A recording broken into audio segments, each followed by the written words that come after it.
Late me tell you a story. New year के time पे I was very motivated और मेरे अंदर काफ़ी ज़्यादा डिज़ायर आ रही थी कि भाई मैं इस साल को अपना बेस्ट साल बना दूंगा, मैं सारे गोल्स अपने अचीव कर लूँगा। और आई वॉज वर्किंग रिलेंटलेसली। मैं 2-3 घंटे वर्कआउट कर रहा था यूट्यूब चैनल पे और डेली कंसिस्टेंटली पोस्ट कर रहा था। और आप लोगों ने जो सबसे ज़्यादा मेरी तारीफ़ करी थी वो थी कि मैं कितना कंसिस्टेंटली अपना कंटेंट अपलोड कर रहा हूँ। और उस टाइम मेरे एग्ज़ाम भी थे, लेकिन उससे मेरी कंसिस्टेंसी पे कोई फ़र्क नहीं आया। मैं अपनी डाइट पे स्टिक रह पा रहा था, मैं अपनी फ़िटनेस जर्नी में काफ़ी आगे जा रहा था। बट वो मोटिवेशन ख़त्म होने के बाद मेरी डिज़ायर भी ख़त्म हो गई। The desire to work and to achieve, वो सब ख़त्म हो गई थी।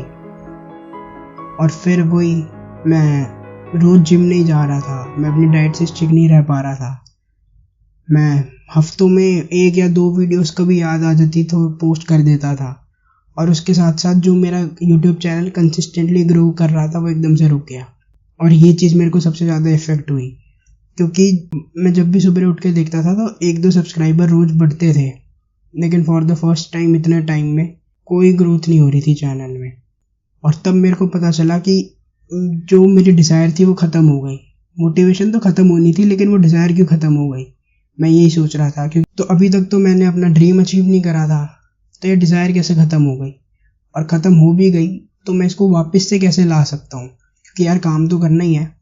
तब मेरे को एक कॉन्सेप्ट के बारे में पता चला, एक आइडिया के बारे में पता चला, जिससे अब आप देख रहे होगे कि मैं कितना वापस से काम कर पा रहा हूँ। फिटनेस में मैं मतलब रोज़ जिम जा रहा हूँ, डाइट से स्टिक रह रहा हूँ पिछले 3-4 दिनों से। बट हाँ, आप देख रहे होगे कि मैं कंसिस्टेंटली पोस्ट कर रहा हूँ, रोज़ वीडियोस आ रही है।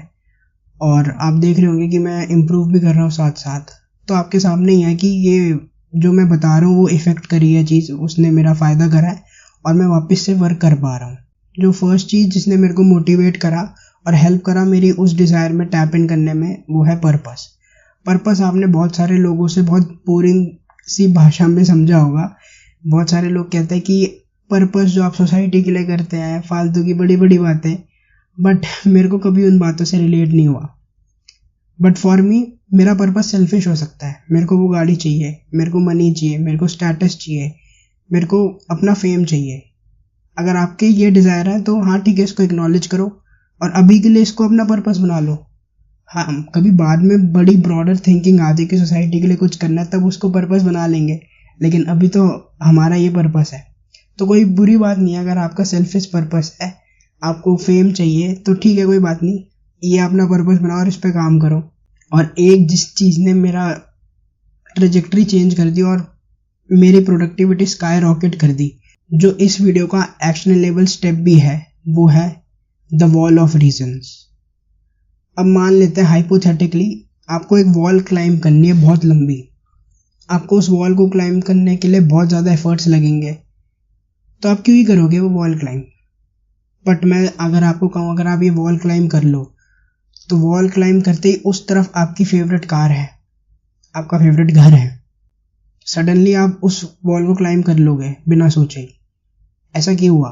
क्योंकि हमने रीजंस दे दी। इसलिए मैं इसे कहता हूँ द वॉल ऑफ रीजंस। आपको भी ये रीजंस आइडेंटिफाई करने हैं। You already know the drill. So फटाफट एक पेन और एक पेपर ले आओ और एक वॉल ड्रॉ करो। अभी आप सोच रहे हो कि बाद में कर लूँगा, वीडियो देख लेता हूँ अभी फोकस के साथ। बट भाई अभी करो हाथों हाथ, तभी अच्छे से ग्रोथ मिलेगी। कल पे क्यों टाल रहे हो, वापस से प्रोक्रेस्टिनेट कर रहे हो। अभी तक आपने अपने ब्रेन की सुनी है, तो आप ऑब्वियसली उस डिज़ायर रिजल्ट पे नहीं पहुँचे ना। तो अब मेरे ब्रेन की सुन के देख लो एक बारी, 100% ग्रो कर जाओगे। तो फटाफट पेन और पेपर ले आओ। और अभी तक आप बिल्कुल रेडी हो जाने चाहिए जो मैं आपको बोलूँगा वो करने के लिए। आपको एक वॉल बनानी है जैसे मैंने बना रखी है, और उसके साथ आपको रोज आके एक रीज़न लिखना है कि मैं मेहनत क्यों कर रहा हूँ। और एक टिप दे दूँ, ये रीज़न कभी सेल्फिश भी लिख सकते हो आप, लेकिन जिसने मेरे को बहुत ज़्यादा हेल्प करी है, जो मेरे को सबसे ज़्यादा मदद करते हैं, वो रीज़न वो होते हैं जो कि किसी दूसरे से रिलेटेड हो।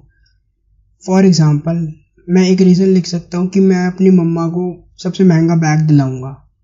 तो एक ये रीज़न हो सकता है आप पूरा दिन सिर्फ ये रीज़न पकड़ के मेहनत करो कि भाई मेरे को अपनी मम्मा के लिए मेहनत करनी है, उनको बैग दिलाना है, उनको ये करना है। अगले दिन आप रीज़न लिख सकते हो कि मैं अपने पापा को और मम्मा को वर्ल्ड टूर पे लेके जाऊंगा, तो आपने ये रीज़न लिखा और पूरे दिन आप यही सोच के मेहनत कर रहे हो। सो आप देख सकते हो कितना पावरफुल है। और ट्रस्ट में इसने मेरे को बहुत मदद करी है। और अगर आप, कुछ लोगों को हो सकता है बहुत ही ये बच्चों वाली चीज़ें साउंड कर रही हो, बट अगर आपकी मेरे जैसी पर्सनैलिटी है, जो कि चांसेस है होगी, अगर आपको मेरी कोई भी बातें रिलेटेबल लगती है, आप किसी भी चीज़ में रिलेट करते हो, और फॉर द फर्स्ट टाइम अगर आपने इतनी लंबी वीडियो देख ली है बिना एडिटिंग के, बहुत हाई फाई कुछ नहीं है वीडियो में, सिर्फ मैं कैमरा ओपन करके बोल रहा हूँ, अगर आप अभी तक ये देख रहे हो तो भाई आपको कुछ ना कुछ बातें तो रिलेटेबल लग रही होगी, तो आपको भी ये पक्का हेल्प करेगी, क्योंकि इसने मेरे को भी करी है। तो आप यही करना, एक वॉल बना लेना और रोज आके इस पे आपको एक रीज़न लिखना है सुबह कि भाई मैं आज काम किस लिए करूँगा। कभी कभी हो सकता है आप अपने से रिलेटेड भी लिखें, लेकिन कोशिश करना कि अपने फैमिली और अपने लव्ड वन से रिलेटेड लिखोगे तो आपको ज़्यादा डिज़ायर मिलेगी काम करने के लिए। आई होप आप इन चीज़ों को इम्प्लीमेंट करेंगे। अब हम मिलेंगे नेक्स्ट वीडियो में, तब तक के लिए keep levelling up in your life.